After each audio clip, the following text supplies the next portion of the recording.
ভারতের শেয়ার বাজারের প্রবৃদ্ধির পারদ গত 2 বছরে ছিল ঊর্ধ্বমুখী।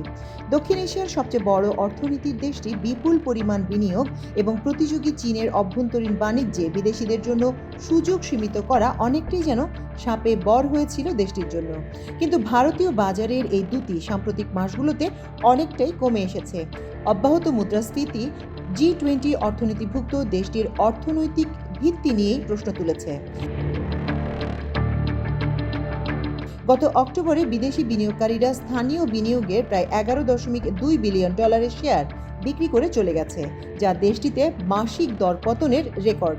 নভেম্বরেও আবার $2.5 বিলিয়ন বেরিয়ে গেছে ভারতের শেয়ার বাজার থেকে।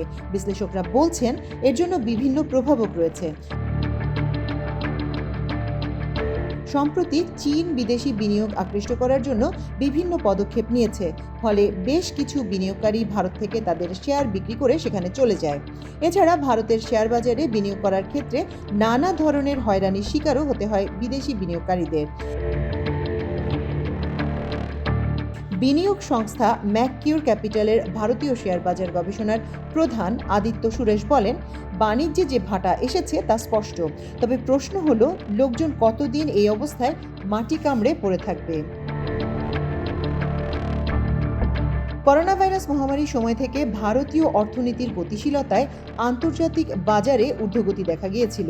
আমেরিকার কোম্পানি ফ্র্যাঙ্কলিন টেম্পলেটন 2023 সালে বিশ্বের বৃহৎ জনগোষ্ঠীর দেশটিকে পরবর্তী চীন হিসেবে উল্লেখ করে।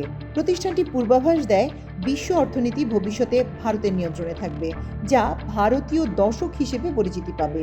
কোম্পানিটি বলেছিল, অফশোর নির্মাণ, নবায়নযোগ্য অর্থনীতি ও উন্নত ডিজিটাল অবকাঠামো নিয়ে ভারতে এক বিশাল অর্থনীতির বিকাশ ঘটছে। কিন্তু ভারত তার সুযোগ হারিয়েছে।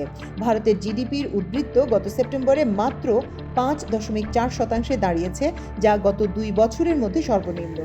নভেম্বরে ভারতের কেন্দ্রীয় রিজার্ভ ব্যাংক 2024-25 অর্থবছরের জন্য দেশটির উদ্বৃত্তের পূর্বাভাস 7.2% থেকে কমিয়ে 6.6% নামিয়ে এনেছে। প্রধানমন্ত্রী নরেন্দ্র মোদীর মেড ইন ইন্ডিয়া প্রচারের লক্ষ্যে থাকা ভারতের খনি ও নির্মাণ শিল্পের উৎপাদন কমে এসেছে।